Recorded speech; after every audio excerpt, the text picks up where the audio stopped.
Last weekend, I went to Lightbox Expo of 2019, which is a new event meant to attract creative talent within the games, animation, and film industry. So in this video, I'll be covering my thoughts on this event.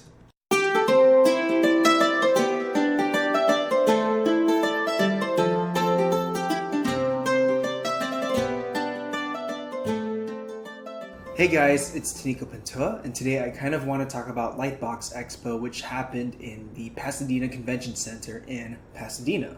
Lightbox Expo is of course a new talent networking and expo for creators in animation, film, and games, founded by Bobby Chiu, renowned content artist, mentor, and founder of Schoolism, and Jim DeMonokas, founder of Emerald City Comic Con. Now, before we talk about Lightbox Expo, we kind of have to talk about CTNX, also known as Creative Talent Network. CTN is another well-known expo for individuals in animation, film, and games, with artist alleys and company booths within the expo. The expo overall takes place in Burbank, California, close to the Bob Hope Airport.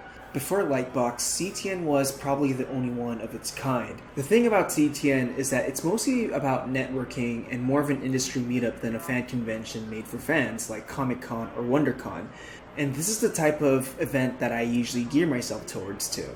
Again, it's focused more on people who work within the industry, so a lot of students can meet up with people that they admire or people that they look up to. It's also for networking too. For example, if you wanted to collaborate with a fellow artist, you wanted to make a deal, or you were an artist looking for potential job opportunities. Events like these hold lots of lectures, talks, workshops, and life drawing sessions if you wanted to do that. So Lightbox was made to be another of its kind, instead of CTN being the only one. And Lightbox Expo has the same goals that CTNX would hit. Lightbox took place at the Pasadena Convention Center. I'm local, so it's an easy drive for me, so I can't really comment on hotel or residential situations. First of all, I want to say location is great. I love Pasadena. There's a lot of places to walk around, especially Old Town Pasadena. Lots of cafes, restaurants. It's a very artistic town, and honestly, the one I would say make a priority visiting LA. Pasadena also contains the Concept Design Academy, which I used to teach at, and it's a really great place to learn all the skills and tips to get into the industry, whether you want to go into storyboarding or viz dev or character design. A lot of the classes in CDA offer that. And it's cool to see that Lightbox did collaborate with Kevin Chen, the founder of Concept Design Academy, because Kevin Chen is a very cool dude, and him being involved with this Lightbox Expo is already a great sign.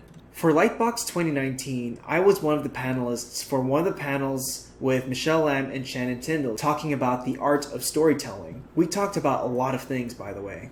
I came in at Thursday to pick up my badge, and at the same time while I was there, I went to look at the place to see what that space looked like. And I wanted to say, I'm really impressed with the space. There is a lot of it. Compared to CTNX, this just feels like there's more room to breathe around. Sure, it's gonna get really crowded, but just by the space of how it looks empty, it looks very open and very spacious. I think having the exhibition floor this big is really beneficial for artists and people walking around the artist alley or exhibition floor. However, we have to see this in action with the actual crowd. So let's fast forward to when the expo starts. First of all, the main lobby is also just as spacious. At CTNX, the lobby usually has a lot of other tables, booths, and little stalls that kind of make the area already feel cramped and crowded because there are people who are walking around and stopping by these booths. At Lightbox Expo, you still kind of have a few screens, a few chairs, tables, but it's minimal. It's kept to a minimal amount, so people were just walking around, sitting down and chilling, and it was all still very spacious. And you kind of want to keep the lobby just as spacious so people can get together, just breathe in, relax before going back into the panel floor or the exhibition floor. Sure, you'll see a few tables and setups for live demos, but it doesn't feel crowded. This area just works as a resting ground for people who just want to take a break. Now let's talk about the exhibition floor itself, now with the crowd and people. There's a good number of people here in the area, and lots of well-known artists and big names are in this area too. People can talk to artists they admire or talk to artists who are selling prints, and it's easy to make transactions and business stuff. It's a good open spot to mingle too. Now, even with the crowd, the space works really well and there's a lot of room to move around. And if you see my camera, I'm not really squeezing my way through people. I'm not rubbing shoulders. Notice how my phone and my camera is just gliding through the crowd as I walk through. At the sides of the room, there's a huge, just a big open space, just a huge gap for people to walk around, breathe, and relax. Thank God that there were no other tables here or other booths, because usually people crowd around that. Now, I don't want to keep comparing CTNX to Lightbox, but I think CTNX could learn a lot from Lightbox in how they organized the table placement for the exhibition floor, because it would be too crowded, there would be booths left and right, and you just got so tired in that exhibition floor. It just felt too packed and kind of claustrophobic. So I got to talk to my friends who are also having tables and booths. I got to meet artists that I never really met in real life, but I got to talk to them in person here this time. I got to meet up with people I admired. It's all a very cool community. Again, there were lots of booths, but this also included booths from software and hardware manufacturers. So I got to visit the TVPAINT table and I got to visit the Wacom table, and I got to talk to them about updates, discounts, and such. So if you were looking for a new tool or a new software, you can talk to them directly and ask questions about it. There were booths dedicated to book collectors who were selling books to the public. Stuart Ng owns Stuart Ng Books, and what he does is that he buys book collection sketchbooks from artists and resells them in his store, which is actually a pretty cool concept. Then there are book collectors who sell overseas books, like French books or Japanese animation production books, and those are always a great sight to see. In this exhibition floor, the range of artists differ, which is always nice to see. Both people who are new to the industry, some of them are students, and some of them are big-name professionals. It's a great mix, and it's always good to talk to them about what's happening with their lives and what their goals are and their view in this industry or what they kind of want to achieve. And it's always refreshing to get a different view on that. Now, for bigger companies, so bigger companies usually have their own booths. There's Netflix, there's DreamWorks Animation. Those are held in a separate ballroom or conference room for bigger companies, which is very smart because usually at CTN, they would put big name companies close to an artist who would be unfortunate to get all the crowd not towards that artist, but to that booth of a big name studio. But they kept it separate, and it just made everything feel more spacious. When I visited that area, it wasn't as crowded as I thought it would be, so it was more crowded in the exhibition floor with the artists, and honestly, I think that's a great sign that more people visiting the expo are invested in the artists. Now, for talks and lectures and workshops, that's held in another building, and that other building is actually next door, literally. So visiting this area, it's really packed and it's really crowded. The lines are super long for each and every talk. Like, I assure you that all the talks were almost just outclassed. Every room had a crowded audience. Now, maybe it's because it's a free-for-all, it's free, unlike CTN, which people pay in advance so that they can get a spot. But here in Lightbox, because it was free, there was just a lot of people falling in line super early.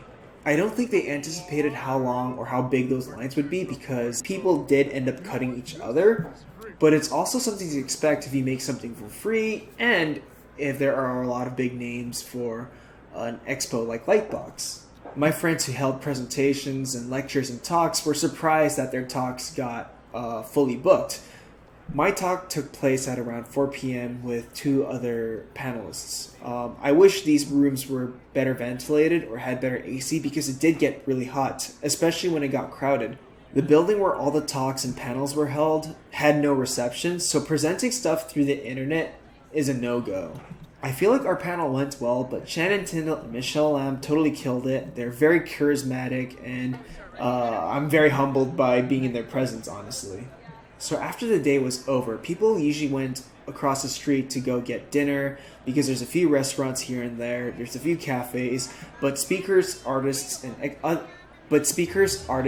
other exhibitors were invited to speak to a speakers dinner, which took place at the Westin Pasadena Hotel. The dinner we had there was really good. We mingled and saw some performers perform.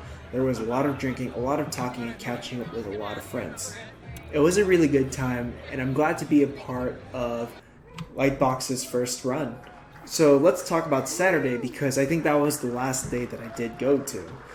So I showed up on Saturday, and Saturday is where things get really crowded. It's the weekend, a lot of people are there, and it's probably one of the only times that people can make the event. So at this point, it's very crowded. Exhibition floor and artist alley was also super crowded, but it's not to the point of suffocation because the big space did help a lot. I could still walk around, but I still rubbed a few shoulders with people. It wasn't very bad, and I could still move around. You could rest by the sides or the walls in the room. There's still a lot of space for that. People just sat around, talked. I got to talk to a lot of people close to the walls instead of talking to people while standing across or right in front of some other artist's table.